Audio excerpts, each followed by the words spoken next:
Hey guys, this might be my first post.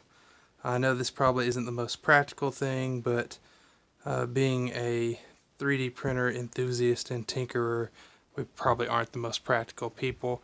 Here is my enclosure. I just wanted to show you something I've created. I have a fire or a smoke detector that is the infrared kind at the top of my enclosure, and wired to the sensor. I also have wires that come along the inside of my enclosure down to the bottom to this relay I have in, where they are a trigger.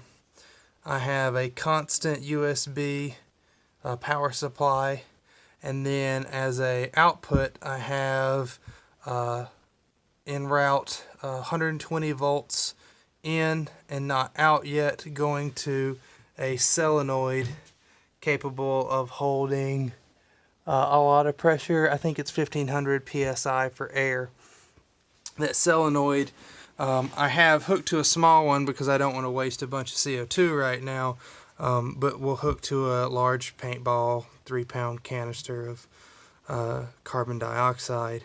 So what should happen, and I'm not going to use fire because I don't want to mess with the sensor, but if I trigger the alarm, it dumps CO2 into the enclosure. I'm going to add another solenoid or another relay to cut the power off if the alarm triggers. I hope you guys like this.